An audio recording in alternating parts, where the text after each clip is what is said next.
السلام عليكم، مرحبا بكم في كوزينة ليلى. غنتقاسم معكم اليوم مقادير الطريقة كيفية الطياب ديال هاد لي غاليت اولا خبز فاخيتا اولا خبز تاكوس. راه كيجي زوين بزاف ولا علاقة بهذاك اللي كناخدو من في لي باكي. هذا راه بدون مواد حافظة وواحد المذاق فيه زوين بزاف. غير تبعوا المقادير.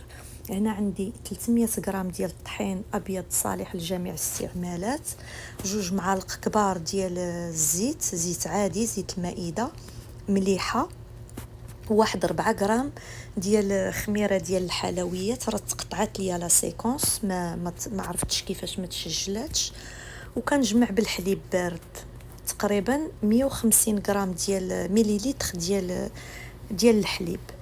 المهم العجينه راه خصها تجيني قاصحه، ما تكونش مرخوفه، ماشي شي عجينه مرخوفه. هانتوما عجينه راه شاده في راسها، قوام قاصح. هنا غندلكها واحد شويه في سطح العمل،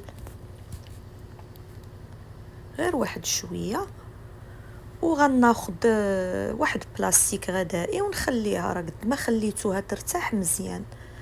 هنا غنديرها على شكل حربوش ونقطعها حصص صغار. انا حيت غندير فاخيتا، اللي بغى يدير تاكوس هذاك اللي باش طويو مفسط منه الحشوه، ديروا الكرات ديروهم كبار. انا راه الكرات غنديرهم صغار. المهم راه كميه مزيانه كيعطينا، لا باس بها. واللي ما بغاش يدير الحليب يدير الماء، غير هما بالحليب راه كيجي فيهم واحد الطراوه وواحد طعم زوين بزاف. هنا ضروري يغطيوهم باش ما يقروشوش ليكم. وهنا بواحد الغولوه باتيسري كنرش سطح العمل بشويه ديال الطحين، وكنبدا كنعطيها الشكل دائري.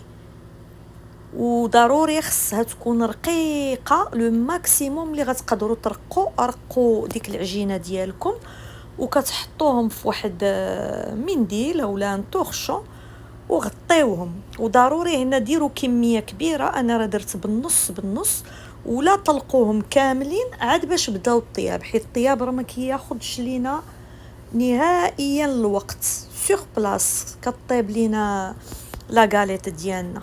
هنا راه درتهم في كيس بلاستيكي باش ما يقروشوش ليا. حتى غنكمل الكميه ديالي. والمقله راه غنديروا المقله تكون سخونه بزاف، كيطيبوا في واحد المقله حاميه بحال غنطيبوا البطبوط. هانتوما شوفوا الرق راه رقيقه، هانتوما شوفوا العافيه راه لو ماكسيموم، والمقله راه طيبه. راه غير كنحطوها، غير واحد شويه كنحطوها. راه انا ما قطعتش، ما زربت، ما قطعت لا فيديو لا والو، راه مباشره خليته تالكيلي صافي. وكنقلبها على غير كتشمع، كنقلبها على الجهه الاخرى، كنخليها عاوتاني واحد شويه، كتبدا كدير الفقاعات وكنقلبها. هنا فين كيكونوا الفقاعات كبار كتنفخ. هانتوما شوفوا كيفاش كتنفخ.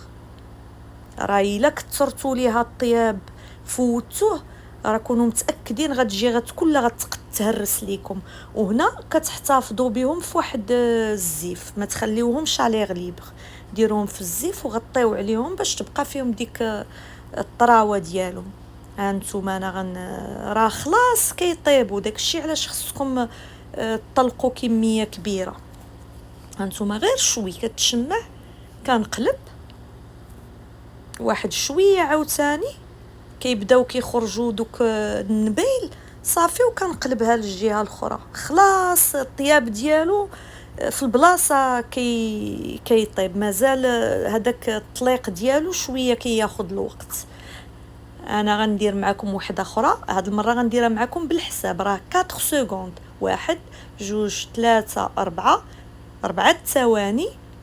غنقلبها للجهه الاخرى 4 ثواني عاوتاني، وغنقلبها عاوتاني 4 ثواني. دونك 12 سكوند كطيب لينا هاد سميتها الكاليت ديالنا. شوفوا هنا غير بين قوسين غنشارك معكم الحشوه. هنا درت الفلفله خضراء والفلفل والبصله، اللي عنده الفلفله حمراء يديرها. قليتهم في الزيت. والدجاج قطعت الصدوره، درت ليه لي زيبيسا فاخيتا، شويه البزار، شويه التحميره، شويه الكمون، شويه القزبر يابس، شويه السودانيه. واللي بغى هنا يزيد لاصوص طوماط يزيدها، ولا الكاتشب ما كنديروش انا. كنخليوهم حتى كتنشف لينا الحشوه باش ما يتقطعش لينا هذاك الكاليط ملي نحطوه عليها صافي. وهنا غنشارك معكم المره الجايه ان شاء الله هذا الروز بسماتي بالدجاج وبالخضر، كيجي حتى هو واو صراحه. وكيجيو الحبات مفروزين، ما معجن ما حتى شي حاجه. وهنا انا غنوريكم كيفاش درت لي بتي فاخيتا ديالي. حطيت عليهم الدجاج ودرت لا صلصه، ودرت هذه فلفله حاره. وهنا بهاد كيجيو زوينين بهاد لو فرomاج ماربغي. وبالصحه والراحه، راه كيستاهلوا التجربه.